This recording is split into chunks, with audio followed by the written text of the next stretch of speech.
Rutgers, Harvard, Yale, Army, Miami. Mark Rogers TV, the voice of college football, reviewing college football history and relics from the past, schools that in a generation or 5 or 10 gone by once were great, mighty powers of college football, winning national championships. No more. They are now relics.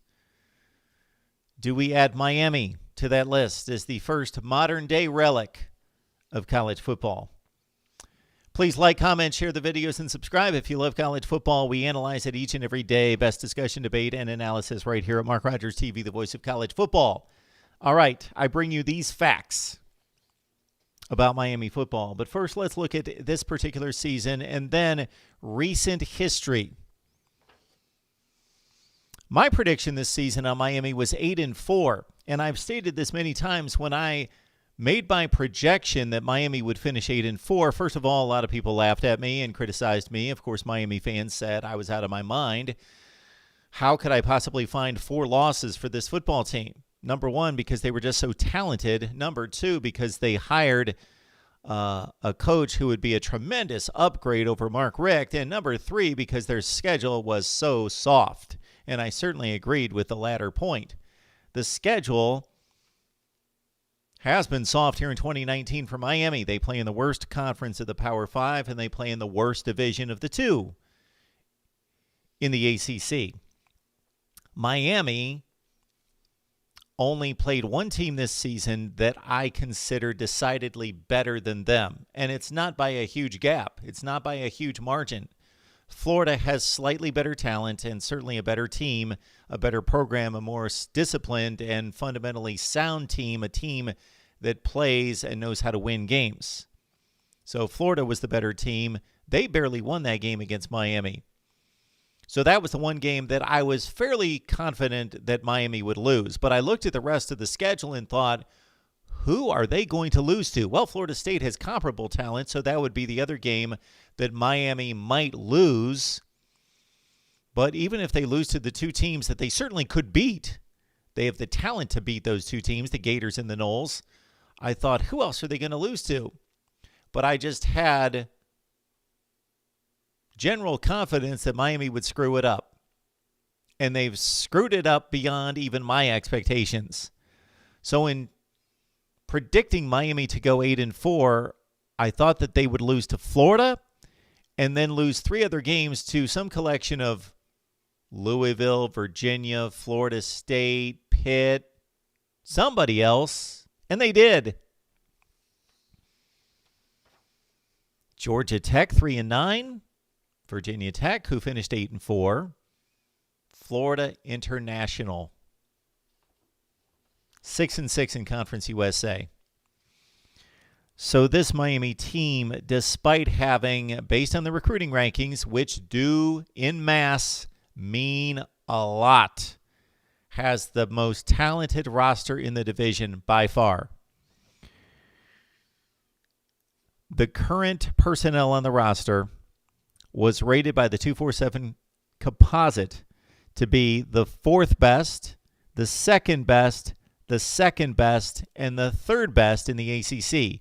Those 4 past recruiting classes, looking at 2019, 18, 17, 16, that comprised the current roster, were numbers 4, 2, 2, and 3 in the ACC, numbers 27, 8, 12, and 22 in the country.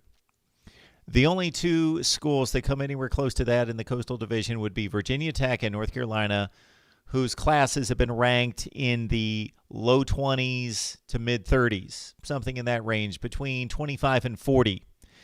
And the rest of these teams that are beating Miami and winning Coastal Division championships, like Virginia, like Pitt the last 2 years, have been recruiting in the 40s and 50s. So it's not even close in regards to massive talent on the Miami roster that's been screwed up and not prepared to win football games. Consider who Miami's lost to this year. They are not playing an SEC schedule or a Big Ten schedule. They just lost to Duke. They had a 1-point lead in the 4th quarter, But in the final 10 minutes, they gave up 2 touchdowns and couldn't score, and they lost to a 4-7 Duke team that had lost 5 consecutive games, and they lose that game 27-17. They trailed the week before FIU 23-3. And even though they closed the gap to 30-24, they had to score with 30 seconds left to make it a 1-score game. They were down by 2 scores in the fourth quarter to FIU, a team that lost to FAU by 30, that lost to Middle Tennessee by 33, that lost to Tulane, Western Kentucky, and Old Dominion. 6-6 in Conference USA. Of course, Miami lost to Georgia Tech, a team that is 3-9 that just got done losing to Georgia by 49 points. Georgia Tech, 3-9, rebuilding under Jeff Collins, completely overhauling the roster, the approach on offense, beat Miami. Virginia Tech, which had just lost to Duke 45-10, was able to beat Miami with a 28 spot in the first quarter, winning 42-35. And of course, North Carolina, a team that just finished at 6-6, another marginal team that Miami lost to. In just about all these games, if you would look at the yardage totals, the productions offensively and defensively for these teams against Miami versus what they were able to produce during the season, there's a substantial upgrade in what these teams were able to produce against the Canes versus the rest of their competition. For example, Miami could only gain 259 yards last week against Duke, who gives up 390 per game. That's just one example. It goes on down the list. And this has been going on for years and years and years. This is not necessarily just a Manny Diaz problem or just a Mark Richt problem or Al Golden problem or Randy Shannon problem. It's a problem with the leadership at the University of Miami. Consider that here we are in 2019, and this season is wiped out. They're going to go to a meaningless bowl game at 6-6. So we're looking at 2020. And Miami won its last national championship in 2001. Well, it's difficult to win national championships, so we could name all sorts of tremendous programs out there that are not winning national championships. Wisconsin, Michigan State, others. So winning a national championship is very difficult. There's only a handful of schools that do it. But it has been since 2002 since they played in a national championship game and were really in contention for a national championship. And we've got to go back to 2003. That was the last time Miami finished in the top 10 in the nation, which, again, is difficult to do. But this is Miami we're talking about. The school that won 5 national championships between 1983 and 01. 5 national championships, and consistently finished in the top 5 to 10 in the nation, aside from their probation years and issues with the NCAA in the 1990s. All right. Coming off that national championship game loss to Ohio State, Miami the next 3 years was still good. In 2003, 4, and 5, they went 29-8. That was their last good run. They finished number 5, 11, and 17 in the AP final poll those 3 years. 5, 11, and 17. Since then, in the last 14 seasons, this is 14 seasons running, Miami has finished ranked, guess how many times in the last 14 years? 3 times. 3 times in 14 years. That's not an elite program. That's not even a very good program. And we will make our case in just a second.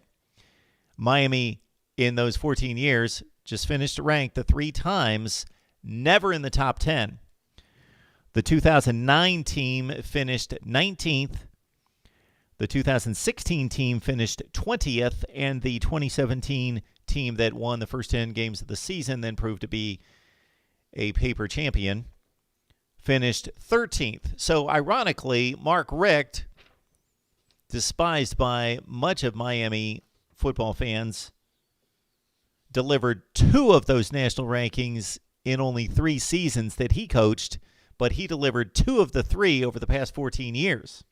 Again, in 2016 and 17, finishing 20th and 13th. Miami, since 2006, has won 103 games and lost 76. That's very marginal, 103 and 76. Here's a list of schools which have won more games, and there's more out there. And, of course, I'm not going to Oklahoma and Georgia and Ohio State and Alabama and Clemson and LSU. Those are obvious. Didn't need to look those up. They've won 50 and 60 and 70 more games than Miami. But I was curious about some schools that are rather marginal football playing schools. They're not dominant teams. They're mid-tier in their league, if that. All these schools, and I'm sure, again, many more, have won more games in the last 14 years since the season of 2006 than Miami in the last 14 years. Missouri, South Carolina, Iowa, Kansas State, TCU, 26 more wins TCU has than Miami. Stanford, of course, Utah, Wisconsin. Why did I even look up Wisconsin? They've won 37 more games than Miami during that time frame. Virginia Tech, who's supposed to be a lower class Coastal Division team to Miami, but has been the second most prominent program over the last 25 to 30 years in that division. And, of course, they both came from the Big East. Virginia Tech has won 22 more games in the last 14 seasons than Miami. Louisville's won more games. Georgia Tech has won one less game. One less game. Georgia Tech, one less game than Miami since 2006. I think the rankings over the last 14 years outline it even clearer. So Miami has not finished in the top 10 since 2003, 16 years ago. Miami has not finished in the top 10 in the final AP poll. Guess how many schools have finished in the top 10 since 2003? Actually, since 2004, because Miami finished in 03, so I went back to 04. Since 2004, 41 schools have finished, not ranked, in the top 10 in the country. 41 other schools, not Miami. 6 of those from the ACC. Included in this list of schools that have finished ranked in the top 10 since the last time Miami did. How about Kansas? The very bottom floor of Power 5 football. Kansas has finished in the top 10 since Miami.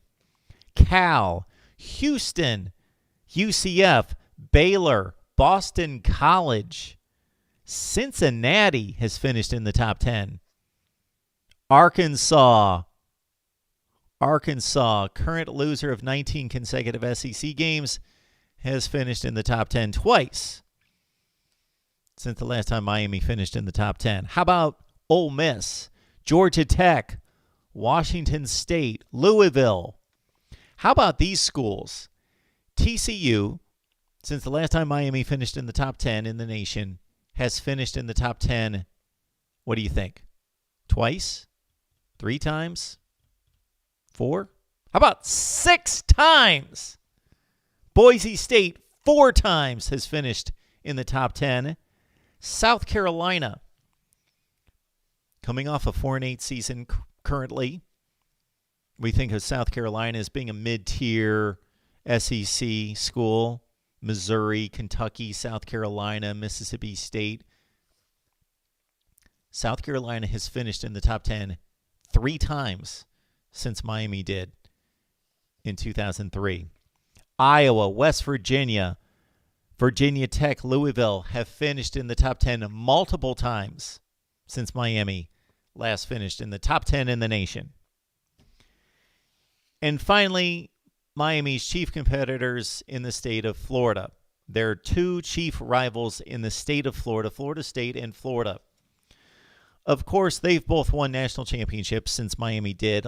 last time in 2001.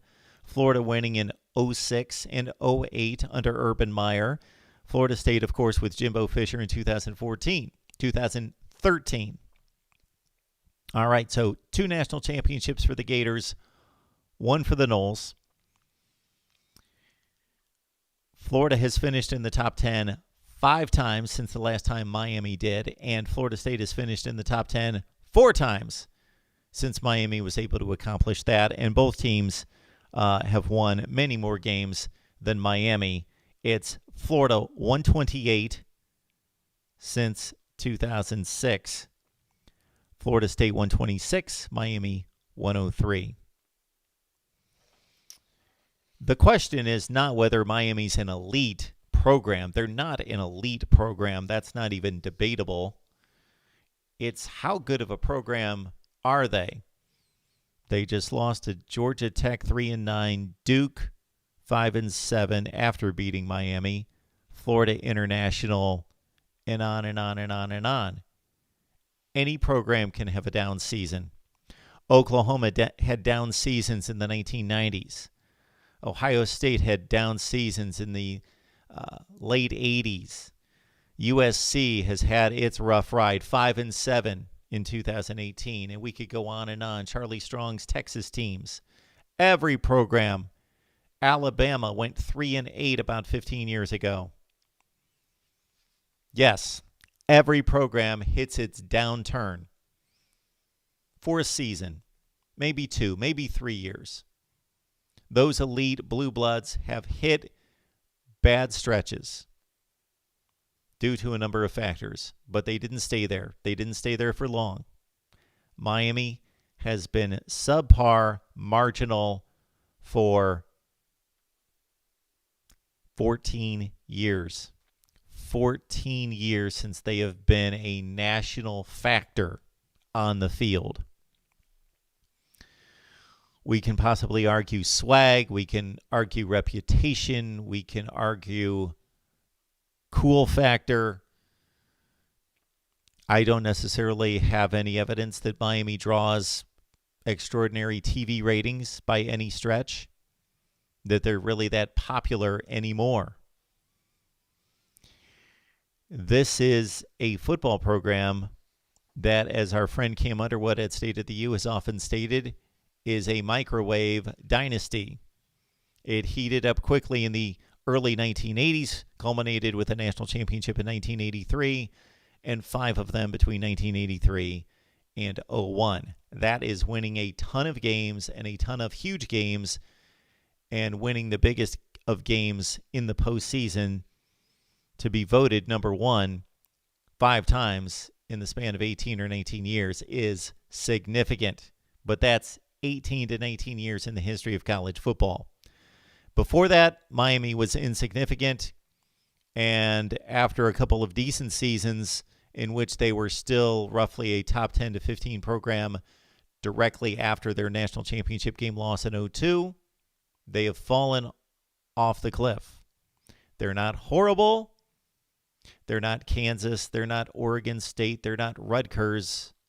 But who are they? Miami right now,